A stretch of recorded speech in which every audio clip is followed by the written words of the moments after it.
Assalamualaikum. Hari ni 30 hari bulan 11 2025 bersamaan dengan 9 daripada akhir 1447 Hijrah.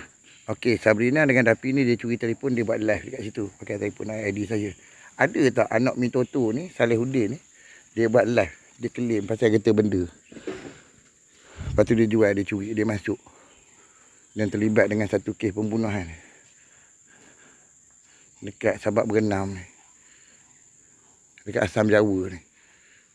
Dekat Asam Jawa ni, dekat kedai, dekat Sabak Berenam ni. Tak ada nak buat apa-apa kat situ. Pasal scam dia, pasal claim dia dalam online. Dia buat live dekat situ. Ada, siapa ada yang tengok dekat luar sana? Tolong respon, tolong buat BTT bagi tahu apa isi kandungan live dia itu. Yang ada, tak silap aku 80 orang lebih mari tanya pasal isu pasal budak tu, Salihuddin. Saleh tu. Pasal dia claim pasal motor atau apa benda dekat situ. Kan? Senang inilah cerita dia. Kan?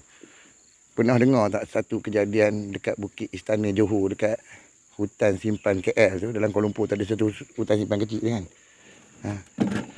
Kematian ada individu yang mati dekat situ dan ceroboh istana tu yang curi barang. Melibatkan budak yang claim dalam live TikTok tu. Lepas pada tu polis tangkap dia. Barang-barang yang polis tangkap tu semua barang-barang saya yang dicuri, yang hilang. Saya buat laporan hilang sebelum pada tu. Untuk menjelaskan benda ni. Sama lah macam dekat dekat Trolak tu. Bukan tempat apa benda anak Ibrahim ni. Siti Ibrahim Siti ni. Hendra ni bukan. Jauh pada dia. Lebih kurang dalam 20 lebih kilo daripada tempat anak Ibrahim tu. Dia dekat IPG ni apa benda ni. Yang ada aku buat PhD usuk curi kereta motor dekat situ. Usuk A ni. Jelas Dia orang ni terlibat dalam operator Makmal Syabu. Okey? Terima tu. Yang Saleh tu claim dalam tu semua tak ada sebenarnya. Ayah dia kena penjara ketika tu.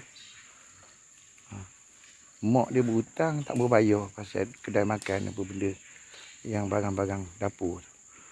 Dah kita bawa abang dia untuk kerja di kontrak penjaga tu. Okey, program penjaga tu saya buat lagi tu dekat sana. Tapi tak boleh nak buat, barang-barang tu kena curi dengan Hamid Andani ni. Unit skamer darat ni. Tak tahu apa benda Hamid Andani ni nak tunjuk dekat orang ramai dekat sini.